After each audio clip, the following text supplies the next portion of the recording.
နေရှိစဉ်ရဲ့တမိုင်းကိုပြောရတဲ့ခါမှာဆိုလို့ရှိရင်ပြီးခဲ့ရဲ့မိဘတွေလက်ထက်ကစားခဲ့ရဲ့ခုနှစ်လေးကိုပဲပြောရမှာဖြစ်ပါတယ်။အဲ့ဒီခုနှစ်ကတော့1950ခုနှစ်လောက်ကစားခဲ့တာဖြစ်ပါတယ်။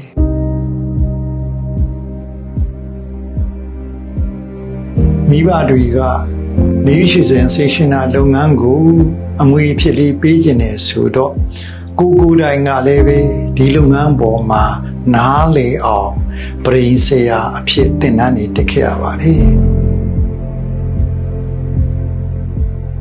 စိန်ရွှေငါလုပ်ငန်းလေးကိုနားလေပြီးမှဒီလုပ်ငန်းလေးကိုဆိုင်ဖွင့်ဖို့ကြိုးစားခဲ့ရပါတယ်။ကြိုးစားတဲ့အချိန်မှာရွှေတစ်ကြက်သားကို8000လောက်အချိန်ပဲဖြစ်ခဲ့ပါတယ်။အဲ့လို8000လောက်အချိန်ဖြစ်ခဲ့တဲ့အခါမှာမိဘကချပေးနိုင်တာကရွှေ9ကြက်သားဆိုတော့အဲ့ဒီအချိန်မှာတန်ဖိုးငွေအပြင်4000လောက်ပေါ့သို့တော့ဆရာကြီးတို့ကလည်းငငယ်စဉ်ဘဝတွေကဆူဆောင်းလာတဲ့ရွှေ9မှတ်သားလေးပေါင်းလိုက်တော့အဲ့တော့6ကြက်နဲ့1မှတ်သားနဲ့စတင်ပြီးတော့ဒီလုပ်ငန်းလေးကိုဆောင်ရွက်ဖြစ်ခဲ့ပါတယ်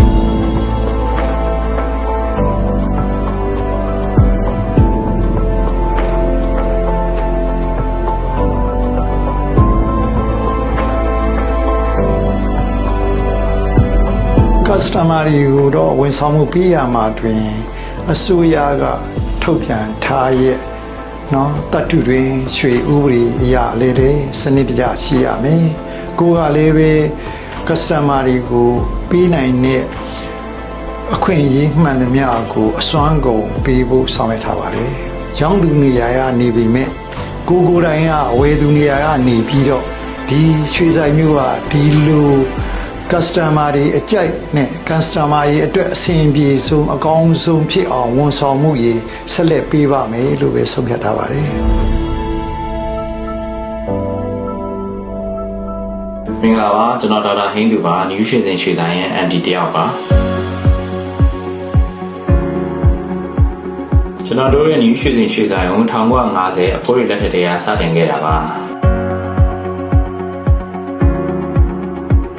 ဝန်ဆောင်မှုပိုင်းမှာလည်းကျွန်တော်ရွှေရည်သွေးကိုအဖိုးတွေလက်ထက်တည်းကထိန်းသိမ်းလာခဲ့ပြီးအခုခင်းတဲ့အညီအကောင်းဆုံးဝန်ဆောင်မှုကိုလည်းပေးနေပါတယ်ကျွန်တော်ကပြောပြပါတယ်ရွှေရည်သွေးဆိုတာစကားအများကြီးပြောစရာမလိုပါဘူးနောက်နှစ်ပေါင်း20 30ကြာတဲ့အခါရွှေရည်သွေးဆိုတာကောင်းမွန်ကြောင်းကိုသိလာပါလိမ့်မယ်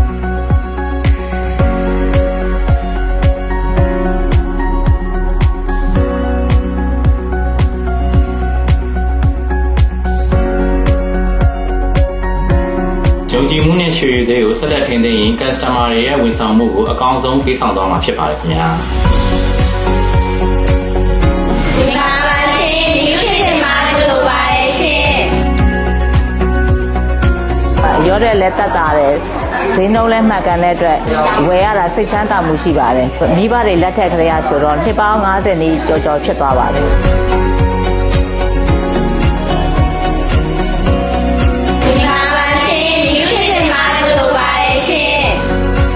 ယူရှင်စင်ရဆိုလို့ရှိရင်ရက်တိတာနှစ်ပေါင်း80ရှိပြီကျမတို့အဖေအမေအဖိုးဘွားလက်ထက်တဲ့အခုကျမတို့လက်ထက်ပေါ့ရှင်ဘိုးချင်းနေကျမတို့အားပေးဝယ်ခဲ့တာပါရှင်16ပဲဆို16ပဲအပြည့်ပေါ့နော်အဲ့ဒီကျမတို့စိတ်ချမ်းသာတယ်ပြီးရင်အဓိကလိုချင်တဲ့အထက်ကိုအပ်လိုက်ပြီဆိုလို့ရှိရင်ဒီပရိန်သမားတွေကအစာအချိန်တိတိကျကျပေးတယ်လိုချင်တဲ့ရက်အတိုင်းကျမတို့ပေးတယ်အနုစိတ်လုပ်တဲ့ဒီရွှေအရည်တွေမှာကျမတို့ကြိုက်နှစ်သက်တယ်နော်အခုကျမတို့ကလူငယ်ဖြစ်တဲ့အတွက်ဒီလိုဒီဇိုင်းလေးပေါ့နော်ကျမတို့ပိုကြိုက်တယ်ရှင်နော်အဲ့ကြောင့်နယူးရှင်စင်မှာပဲဝယ်လို့ကျမက review ပေးပါတယ်ရှင်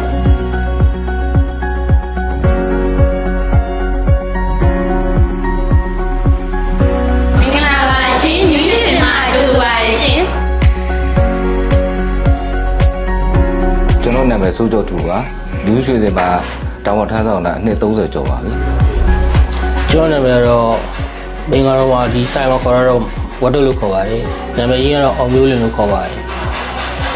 လောက်ကြတော့ဒီကကျွန်တော်တော့90ခုမှဒီဆိုင်ကိုရောက်တယ်ခုဆိုရင်တော့တွက်ကြည့်လိုက်တော့28လောက်တော့ရှိပြီတော့ကျွန်တော်ကလူများဆိုင်တဲ့ရွှေရည်သားအောင်လက်ခလည်းတက်တာအောင်ဝတ်တဲ့ customer တွေလည်းအားလုံးအဆင်ပြေအောင်ရွှေရည်ကိုကောင်းကောင်းလေးလုပ်ပြီးပါတယ်ဆရာထင်းသေးသေးနဲ့ချပြီးတဲ့ရွှေကိုလည်းမှန်မှန်ကန်ကန်နဲ့ကျွန်တော်ဝယ်ရတဲ့ပုံတီးကြကြပြန်လုပ်ပြီးပါတယ်လက်ရအစားတန်တန်လေးနဲ့ customer မကြိုက်တဲ့ဟာလည်းဖြည့်ရှင်းပေးပါတယ်နောက်ထပ်ဒီဇိုင်းဆန်းလေးတွေလည်းတက်နိုင်သလောက်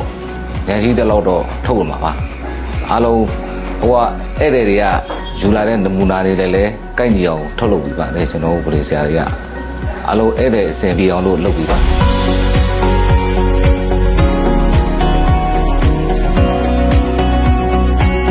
အကိုကြီးကနယူးရွှေစင်နဲ့ရွှေဝယ်တယ်စုတယ်ပြီးတော့အိမ်လေးတွေစောက်တယ်အဲ့တော့နယူးရွှေစင်နဲ့တက်တန်းကအကိုကြီးနဲ့15နှစ်ဖြစ်သွားဒီလိုလာပြီးတော့ပတ်ဆက်စုတယ်ရတဲ့ချိန်လေးမှာနည်းနည်းပါးပါးလေးတွေပေါ့အပြေးပြေးနဲ့ဆွေးနဲ့ခုမြင်တဲ့အတိုင်းပဲဒါအကိုကြီးကိုပိုင်ပစ္စည်းတွေကြီးပဲကျိုးကလေရွှေရောက်ရင်ရှုံးတယ်ဆိုတော့ကိုဝစ်ခဲ့တဲ့ရက်တွေနဲ့ကိုသူ့ကိုပြန်ပြီးအသုံးပြုခဲ့တဲ့ဟာတွေကိုမတွက်ဖဲနဲ့အချို့ကရှုံးတယ်လို့ပြောတာတကယ်တမ်းပြောတာမရှုံးအရင်တိုင်းပဲဝေးရအကျိုးပဲနဲ့တယ်ပေါ့နော်အဲ့လိုမျိုးလေးကိုရမြင်တာပေါ့ဒီလက်စွပ်ဆိုလို့ရှိရင်ကိုကြီးကြိုက်တဲ့ဒီဇိုင်းလေးပေါ့အဲ့ဒီဇိုင်းလေးကိုလာလောက်တာကိုကြီးလှုပ်ချင်တာကတမသားလောက်ပေါ့ဒါပေမဲ့ဆိုင်ရဲ့အနေထားဟာမဟုတ်ဘူးတမသားဆိုရင်ဒါလေးကမကြွဘူးအဲ့တော့ငါးမူသားလောက်ပါလာတဲ့တမသားကိုပေးခဲ့ကျန်တဲ့တမသားကိုဘယ်ရက်ဘယ်လာတော့လာပေးလိုက်ဆိုပြီးသူတို့ကကြိုတင်လုပ်ပေးတယ်ဒါ customer တွေပေါ်ထားတဲ့စေတနာကိုလည်းဝမ်းသာသွားတာပေါ့ဟုတ်လားအဲ့တော့ကိုထပ်ပြီးတော့စုပြီးတော့လုပ်လိုက်လို့ရှိရင်ကြစ်လေးနဲ့ဒီဇိုင်းလေးလည်းလှသွားသူကအဲ့လိုမျိုးလေးပါအကိုကြီးတွေမဟုတ်ပါဘူးလာတဲ့လူတိုင်းသူကစေတနာထားတာပါတကယ်လို့ပစ္စည်းလဲထက်လေးရောင်းရင်လည်းလိုရရင်လည်းသူတို့ကစောင့်ပေးတယ်အဲ့ဒါပါလဲဆိုတော့မိသားစုဆန်ဆန်လေးနဲ့ရွှေရွှေစင်ကဒီနေ့တည်းရက်တည်လာတာကိုကိုရလို့တော့မြင်တယ်ပေါ့နော်အဓိကကတော့ရွှေဆိုတာတော့လူတိုင်းကြိုက်ကြတာပဲတကယ်တမ်းပြောရင်တော့ကျွန်တော်မြန်မာမှာရွှေတော်သွင်းခံရတယ်ရွှေစကားဆိုတဲ့အတိုင်းပဲမိမိရဲ့ခန္ဓာပေါ်မှာလိုအပ်တဲ့ရွှေရတနာပစ္စည်းကိုစုကျင်တယ်ဆိုကျွန်တော်ရွှေစင်ကိုလာခဲ့မိမိရဲ့စိတ်တိုင်းကြတယ်မဟုတ်ဘဲနဲ့မိသားစုတိုင်းတွေစိတ်တိုင်းကြဖို့အတွက်ရွှေစင်ကတာဝန်ယူပြစီ